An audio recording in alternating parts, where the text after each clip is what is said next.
welcome to the Crossfire Conversation with Chris and Frank. In this episode, we want to talk about your rifle's balance. And not so much just adding weight to the rifle, but adding balance to the rifle and how to properly put it on either bags or tripods and what we're looking for when we balance a rifle.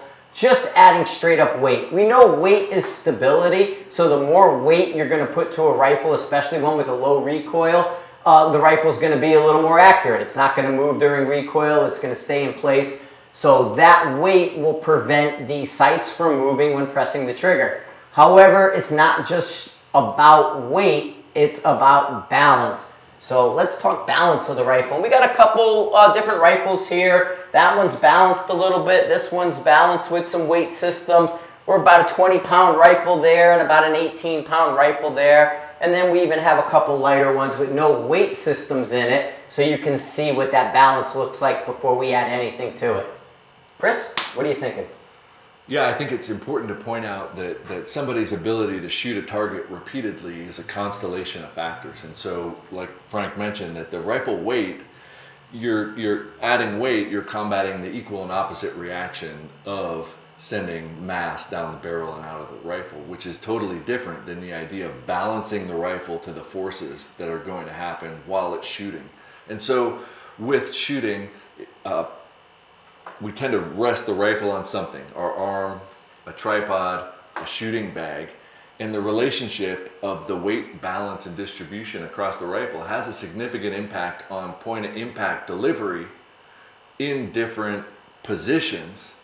And a lot of that has to do with the balance point and where the rifle's being rested, at least in the paper tests that I've done and the results that people Absolutely. have had. It's recoil management, right? Your recoil management tells the bullet where the barrel is.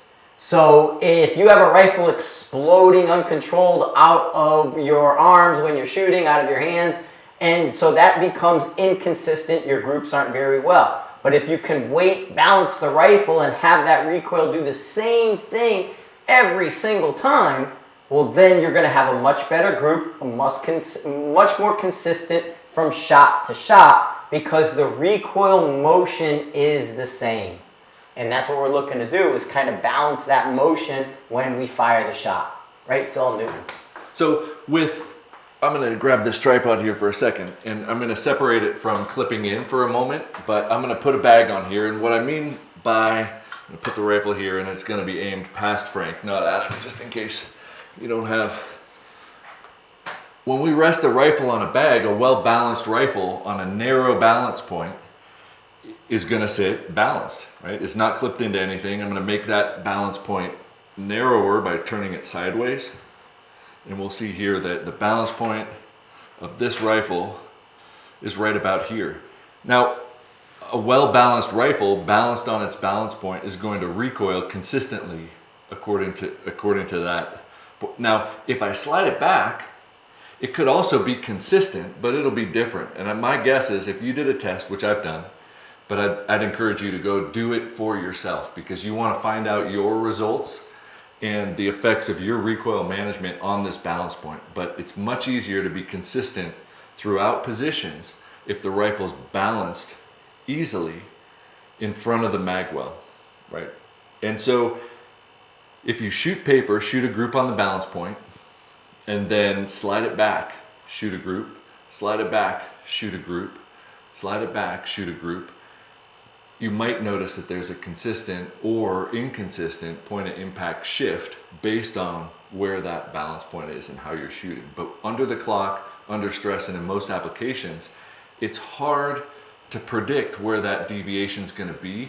And so in a repeatable context, it's easier to have a set point that you go to and shoot from all the time, regardless of positions. And for myself, I can take a 10-pound 6.5 Creedmoor and an 18-pound 6BR.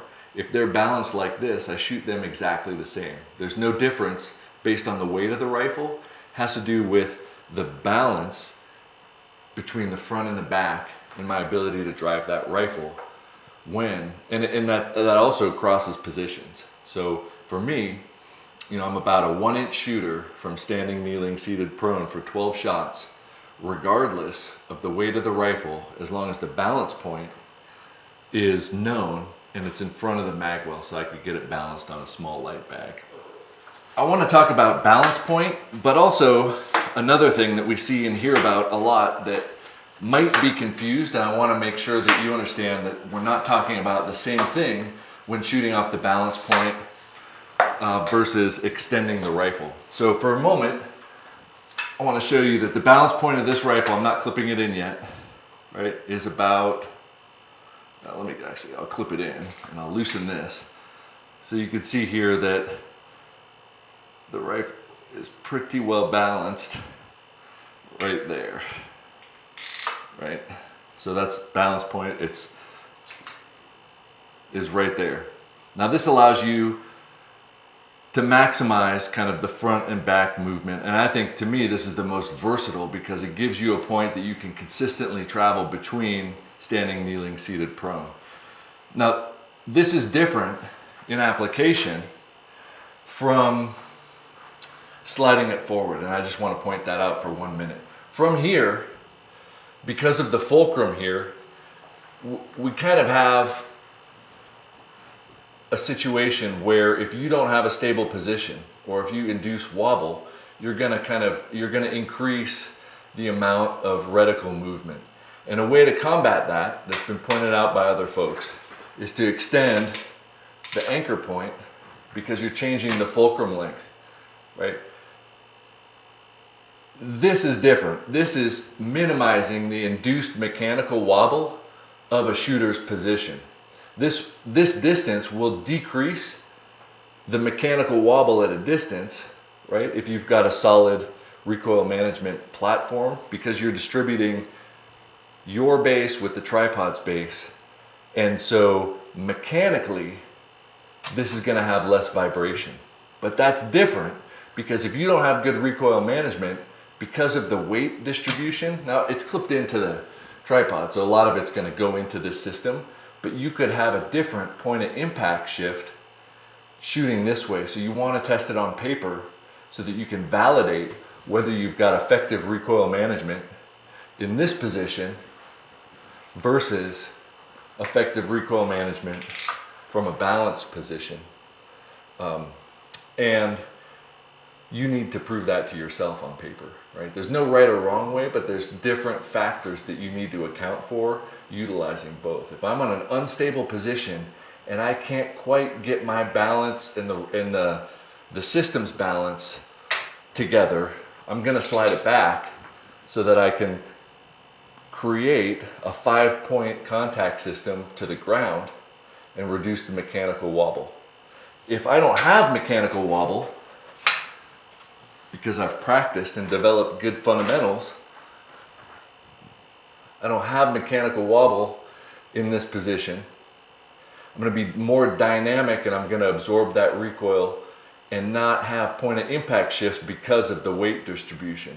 One thing you might notice is that you may have a rifle like this one that if you've got a rail or something like that, you'll notice that I'm going to let go on this side, your left, and you'll notice that it's rear heavy, right? That its balance point is so close to the mag well that you really can't rest it balanced on a bag. Under that scenario, you've got a couple options. And probably the most popular one now is the ability to add external weight systems. My belief is that adding extra weight to absorb the recoil of the rifle isn't going to improve your shooting as much as adding weight, even if it's a light rifle, such that your balance point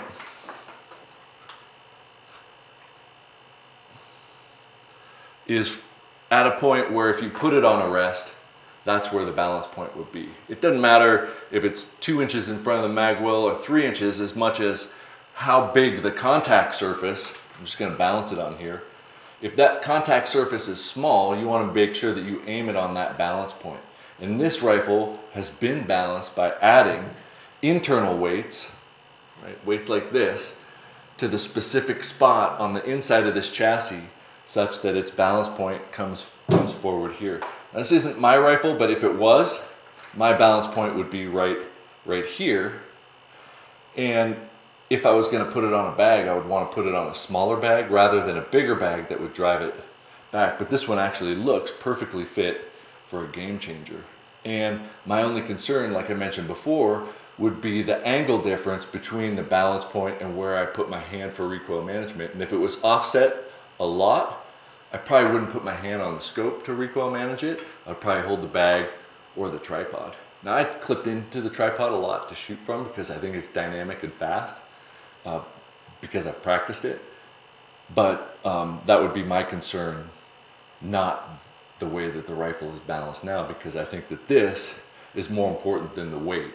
I think having a balance point here optimizes its shootability, not whether you make it so heavy that you don't necessarily feel the recoil. Because if you can shoot well, even if it recoils a lot, you should be able to maintain your sight picture, right? That's the measure of somebody who has the skill to shoot a rifle, is can they maintain a sight picture on that shot and deliver consistent, accurate, and precise shots for the system they're shooting.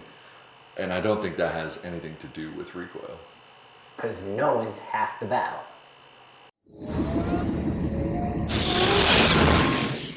So here's our Crossfire challenge to you. Go out there with your rifle, put it on a bag or a tripod, and we want you to shoot it starting tight to the mag well and then moving yourself back away from it slightly on paper, and post your groups on Sniper's Hide and tell us what you guys think of what works and what doesn't. Maybe go an inch at a time and make your way back across your handguard. It's important that you test this stuff on paper so you can see the results, and that way you can gauge it and then take a picture of those results and throw them on the hide. Thanks for watching.